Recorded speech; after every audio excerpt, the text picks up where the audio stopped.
Fala pessoal, sejam muito bem-vindos aqui ao canal. E a taxa Selic caiu de novo, né? A gente chegou na mínima histórica.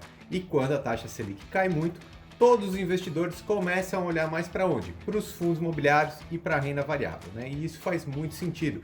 Os fundos imobiliários começam a ficar bem mais interessantes, né? Porque não adianta você deixar todo o seu dinheiro na renda fixa. E um primeiro passo na renda variável, com certeza, são os fundos imobiliários. E nesse vídeo aqui de hoje eu vou te mostrar 5 fundos imobiliários que pagaram em apenas 3 meses o valor de um ano que a taxa Selic paga, tá? Fica aqui comigo nesse vídeo que você vai entender tudo direitinho e inscreva-se aqui no canal. São 3 vídeos novos toda semana com muito conteúdo aí sobre investimentos e educação financeira. Vamos lá!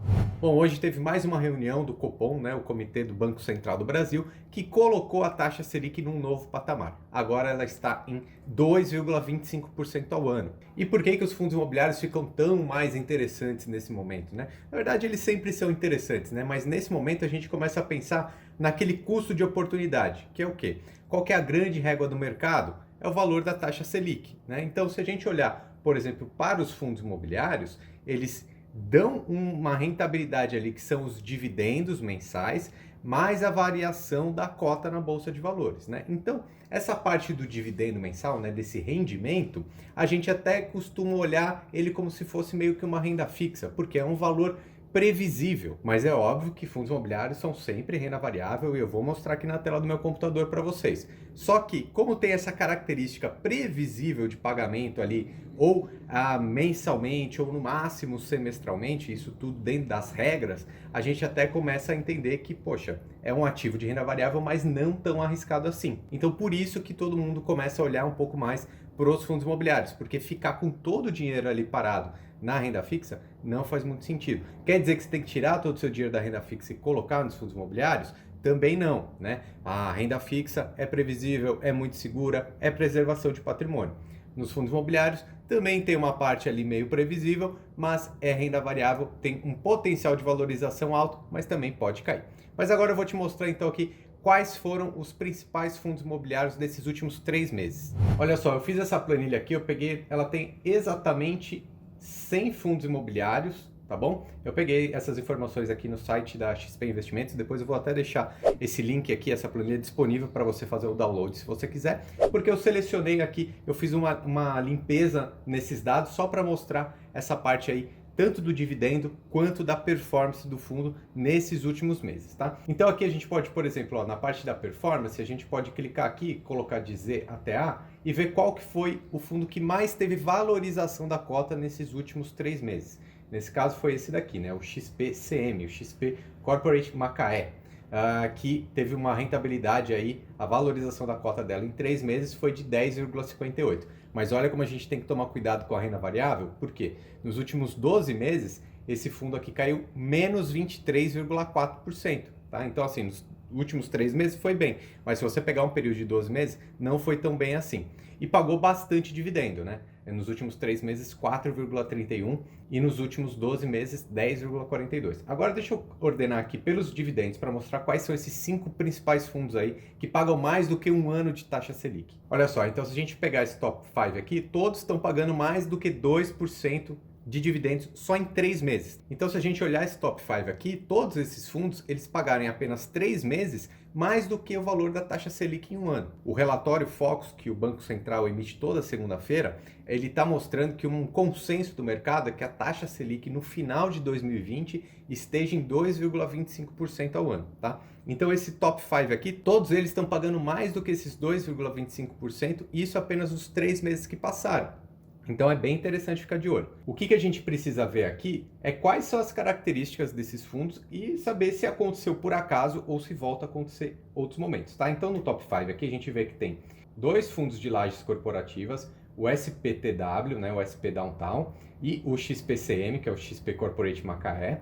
Temos 2 fundos de recebíveis, né, que são fundos de papéis, e um fundo de desenvolvimento, tá? Então, primeira coisa, vamos entender o que é cada tipo aqui de fundo imobiliário, né? Então, esses 2 fundos de lajes corporativas aqui, o que acontece? Eles investem em poucos imóveis, ou apenas um, ou dois. Quando um fundo imobiliário ele tem poucos imóveis, se ele tiver um só, a gente chama ele de monoativo, porque ele só tem um ativo. Esse tipo de fundo imobiliário que tem um só ativo ou pouquíssimos ativos, eles num período curto podem proporcionar grandes ganhos em outros grandes perdas, né? Então, por exemplo, se a gente puxar só 3 meses, que é o que eu estou fazendo aqui para vocês, pode ser que tenha acontecido alguma coisa específica nesses 3 meses que deu essa valorização tão alta, né? Então não é algo que a gente imagina que vai continuar para sempre.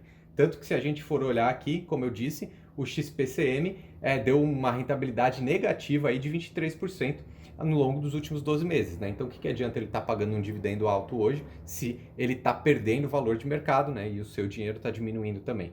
E o SP Downtown também, nos últimos 12 meses ele caiu 6,3%. Então às vezes até um efeito desse dividendo estar mais alto nesses últimos 3 meses é porque a cota caiu muito ao longo dos últimos 12 meses, tá? Então a gente tem que ficar atento. Por outro lado, a gente já pode olhar aqui que os fundos de recebíveis, eles estão bem interessantes, né? Esses aí são os fundos de papéis. Vou até deixar aqui em cima um outro vídeo que eu já expliquei bastante sobre isso. E o fundo de papel, é um fundo imobiliário de recebíveis, ele é o que tem uma característica mais próxima de uma renda fixa, né? Então, até que é um movimento meio natural de quem está saindo da renda fixa pura e simples, começar nos fundos imobiliários, de gostar muito desse tipo de fundo de papel, porque ele tem uma certa previsibilidade. Então, se a gente olhar aqui, o FXC e o UBSR também pagaram bons dividendos aí, ó, mais que 2,3% só em 3 meses.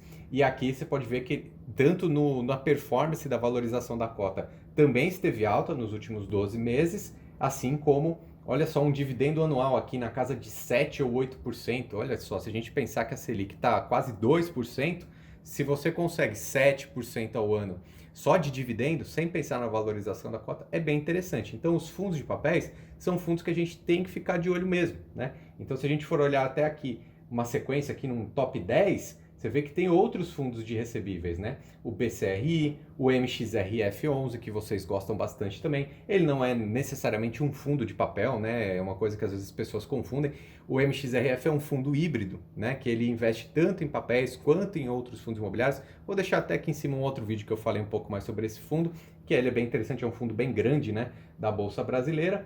Enfim, você vê que, e se você continuar seguindo aqui nesses principais pagadores de dividendos aqui, você vai ver que muitos são fundos de recebíveis, tá? E para complementar esse top 5 aqui, vamos olhar o MFII11, que é o Mérito e Desenvolvimento Imobiliário, tá? Então, se a gente olhar aqui no site do Funds Explorer, a gente vê que ele não é um fundo muito grande, né? Ele tem 280 milhões de patrimônio, né? Ele não está naquela faixa de 1 bilhão de patrimônio que eu costumo sempre olhar. Teve uma rentabilidade super alta no último mês, e ele é um fundo imobiliário de tijolo, mas vamos ver quais são os imóveis que ele investe. São 9 ativos, né? Então tem uma boa diversificação, sendo que estão em 3 estados, né? Tá aqui no Ceará, em Minas Gerais e 7 em São Paulo. E ele tem pagado aqui um dividendo recorrente, né? Teve algum problema aqui em 2018 que não pagou, mas desde então tem pago aí esse dividendo constantemente 10% ao longo dos últimos 12 meses, que é um valor bem interessante, que é para se ficar de olho mesmo, né? Então aqui nessa planilha você vai ter várias outras opções, né, para começar a verificar. Você pode olhar também pelo dividendo anual, né, nos últimos 12 meses, então você pode ver que esses daqui não tem esse dado anual, mas daqui para frente, ó, quem pagou mais foi o Caixa Rio Bravo, que é um fundo de fundo. Outro fundo de fundo tem aqui o HFOF11, olha um outro fundo de papel aqui, o IRDM11, também pagou 9,44% ao longo dos últimos 12 meses. Então é para ficar atento sim, a taxa Selic está rendendo menos, então é preciso buscar outras alternativas e os fundos imobiliários podem muito bem satisfazer os investidores nesse momento. Tá? Essa planilha aqui, então, se você quiser fazer o download, eu vou deixar o link aqui embaixo. Inscreva-se aqui no canal e deixe sempre os seus comentários. Um abraço e até mais.